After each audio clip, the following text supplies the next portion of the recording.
एक बार की बात है, एक दूर दराज के गांव में एक किसान रहता था जिसका नाम राजू था। राजू के पास एक अनोखा कौवा था जिसका नाम काली था। काली सिर्फ एक साधारण कौवा नहीं थी, उसमें कुछ खास था। वह इंसानों की भाषा समझ सकती थी और कभी कभी उनके सवालों का जवाब भी देती थी। राजू बहुत मेहनती था, लेकिन उसकी फसलें अक्सर सूख जाती थी क्योंकि गांव में पानी की कमी थी। एक दिन राजू बहुत परेशान होकर काली से बोला, अगर इस बार भी मेरी फसल बर्बाद हो गई तो मैं कैसे जीऊंगा। काली ने गहरी सोच में पड़ते हुए कहा, तुम परेशान मत हो, मैं तुम्हें एक उपाय बताती हूँ। पहाड़ के दूसरी ओर एक जादुई झरना है जिसका पानी कभी खत्म नहीं होता, लेकिन वह झरना सिर्फ उस व्यक्ति को मिलेगा जो सच्चाई और मेहनत में विश्वास रखता हो। राजू ने काली की बात मानी और अगली सुबह पहाड़ की तरफ चल पड़ा। रास्ता बहुत मुश्किल और खतरों से भरा था, लेकिन राजू ने हार नहीं मानी। चलते चलते उसे रास्ते में एक बूढ़ी महिला मिली। वह महिला बहुत थकी हुई और भूखी थी।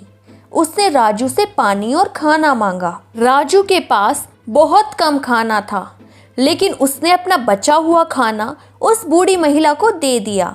महिला ने कहा, तुमने बहुत बड़ी मदद की है। याद रखना, दयालुता और सच्चाई का फल हमेशा मीठा होता है। राजू ने अपनी यात्रा जारी रखी और आखिरकार वह जादुई झरने तक पहुंच गया। लेकिन झरने के पास एक बड़ी चट्टान थी जिसने पानी के रास्ते को रोक रखा था। राजू ने पूरी ताकत से कोशिश की, लेकिन चट्टान टस से मस नहीं हुई। थोड़ी देर बाद वही बूढ़ी महिला अचानक वहां प्रकट हुई। उसने मुस्कुराते हुए कहा, तुम्हारी दयालुता और मेहनत ने तुम्हें यहाँ तक पहुँचाया है। अब मैं तुम्हारी मदद कर सकती हूँ। महिला ने अपने हाथों से चट्टानों को छुआ और चट्टान धीरे धीरे गायब हो गई।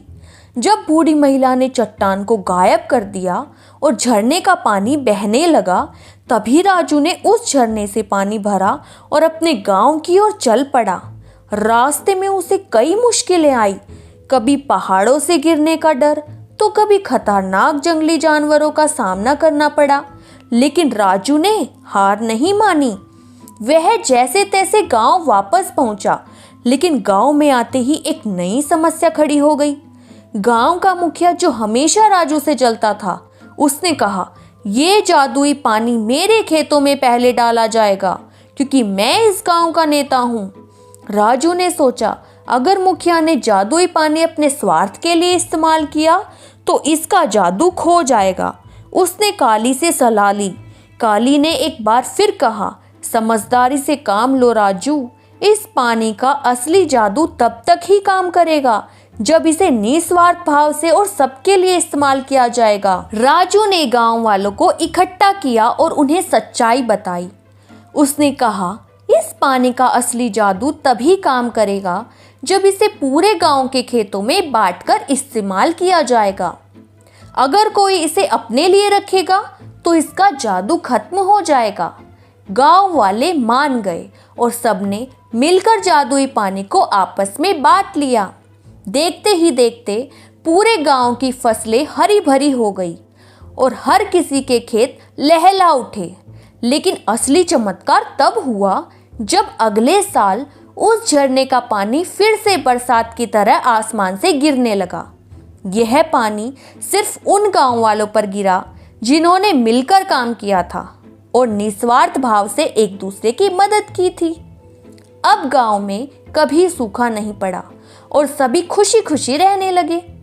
इस तरह राजू की मेहनत और समझदारी ने पूरे गांव की किस्मत बदल दी। काली भी खुश थी क्योंकि उसने राजू को न केवल जादुई पानी ढूंढने में मदद की, बल्कि उसे यह सिखाया कि असली जादू निस्वार्थ, एकता और दयालुता में होता है। यह कहानी हमें सिखाती है कि जब हम एकजुट होकर काम करते हैं और दूसरों के बारे में सोचते हैं, तब असली चमत्कार होते हैं।